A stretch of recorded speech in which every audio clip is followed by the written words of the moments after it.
All right, y'all, I'm gonna do another Q&A video. We're gonna do what we did last time. My sister's gonna read out the questions y'all asked on Instagram. So the first question is, it's from Drew Hamilton 28. What is your opinion on Moto Havocs? the good old Moto Havocs. I rode with a few people that had them.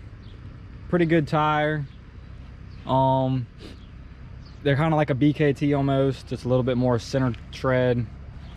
I mean, I haven't had any personal experience with them, but they're not bad. I recommend them. I mean, I've seen what they can do. They're not too bad. They like to dig though. That's the only downfall I've really seen with them. But other than that, I definitely recommend them.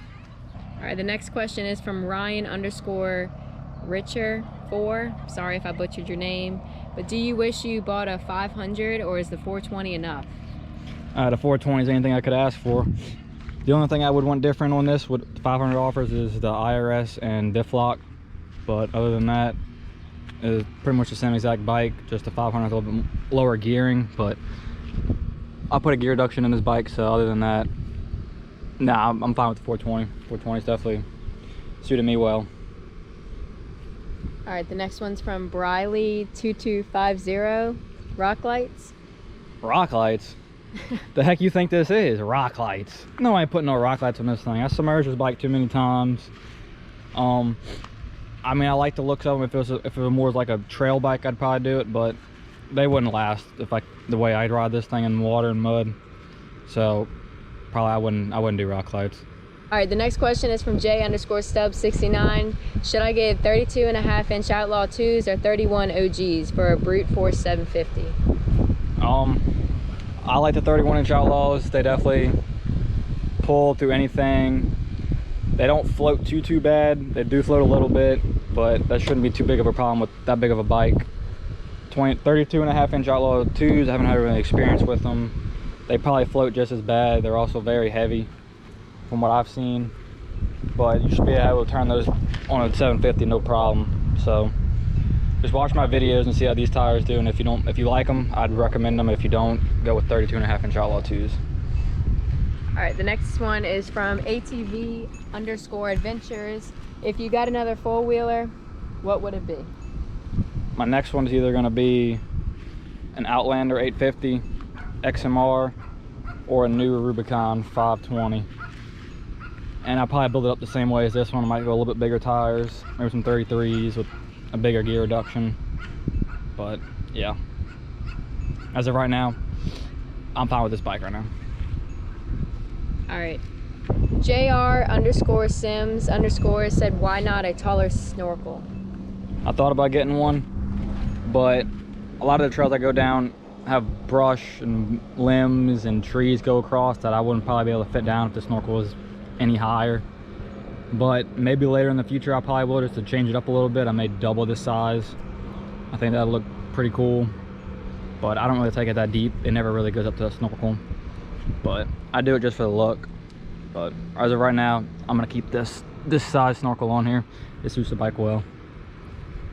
Okay, Jack.Hest4 said, is there any other tire you'd put on the Rancher, like ITPS Aztecs XL? I'd probably put them on. I'd probably go with 32s. But my next set of tires would probably be Assassinators, probably 29.5-inch Assassinators. But as of right now, these Outlaws, I have no complaints with them, and I wouldn't change them for anything as of right now. A2_Honda said, what do you think of the Vampires and GoPro 7 silver or white? The Vampires, I heard they dig way too much, almost like a Mega Mayhem. And GoPro silver 7 or white, I don't have any experience with them, but the black I have is awesome. No complaints with it, but I have no experience with the white or silver. I'd do some research before I buy one though. The next question is from JK Neal 568. What made you get a Rancher? At the time, I wanted any bike I could really like afford or get, and this bike was sitting there. I wanted the ES 4x4. I didn't really like do too much research on the 500s. At the time, they were ridiculously priced because they were just new. These are the first the first year of the new body style. But if I had to do it over again, I'd probably get IRS and diff lock. But 420 is an awesome bike. If you're looking at just getting a normal, straightforward bike, this would be the bike I'd get. Mr_Rancher420. What's your thought on a 16 420 on 37s and a huge lift? That big of a lift on a bike this size is just pretty much impractical, unless you have IRS, because you really can't gain any ground clearance with a straight axle. Unless you put huge tires on like 37s, but at the same time, it's just not worth it in my opinion to dump that kind of money into a bike like this. But if that's what you like, if that's what you do, go for it. But I personally wouldn't do it. Next is from Colt_772. Mega Mayhem thought? I had 28-inch Mega Mayhems. They do like to dig a lot. They do pretty good in mud though, I have to say. The only reason I got rid of them because I wanted a bigger tire, and that's why I went to 31-inch Outlaws. But I had not too many complaints with them other than they dig, and when they dig, you're getting stuck. They don't paddle too well.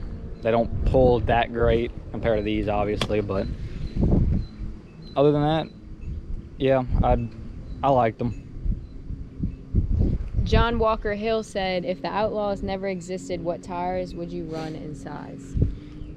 Probably if these never existed. Ooh, that's a good question. Either Aztecs or Assassinators. But I got Aztecs, I get 32s. If I got Assassinators, I do 29.5 inch. With the bigger gear reduction, of course. But I'm glad these tires exist because these tires are awesome. All right, Caleb_Rowell_8805 said, did you ever have to replace the top end? Not yet. I'm surprised I haven't yet. The way I ride this thing, I ride this bike pretty hard. I never blew any smoke out of the exhaust. I mean, I give this thing about half the time I ride this bike, it's about wide open, full throttle, and haven't had any problems with the burning oil, nothing like that. So let's hope it stays that way. If not, I do probably 500 top end. But as of right now, it's been good. All right, FullSend204 said, do you like the placement of your snorkel? Yeah, I like the side snorkel. A lot of people like the center snorkel more. I just feel like it gets in your way looking straight. It gets kind of annoying. I mean, that's just me. But I mean, I like the center snorkel. It's probably just as clean as this look, but I feel like it gets in your way too much. So I have no complaints with this snorkel on the right side. From Alzenberry94, why do you prefer mud over speed and water, etc.? Because I feel like it's just more fun crawl through stuff than just speeding everywhere. I've also probably kill myself if I went for speed. I just feel like I have more fun on this, something like this. I like four-wheel drive. I'm not really into the two-wheel drive sport bikes, the Raptors, the Banshees, all that. I like big. But other than that, if I wanted speed, I'd probably get a Can-Am because you can do both, go mudding and fast. But other than that, I'm fine with the mud riding and crawling through stuff and like rock climbing and whatnot. That's just more my thing. All right, y'all, I didn't answer everybody's questions. The other questions I got asked were the ones I've already answered in either previous videos or on my Instagram feed, on my story. Thanks for asking y'all's questions. I hope y'all enjoyed this video. Hope I answered more of y'all's questions. As always, if you need any help, just DM me on Instagram. I'll help you out as much as I can. Other than that, thanks for watching. Make sure y'all subscribe to the YouTube channel. Let's see if I can see that right there. And as always, no fat chicks. Remember that. No fat chicks. There's my Instagram for y'all. Thank y'all.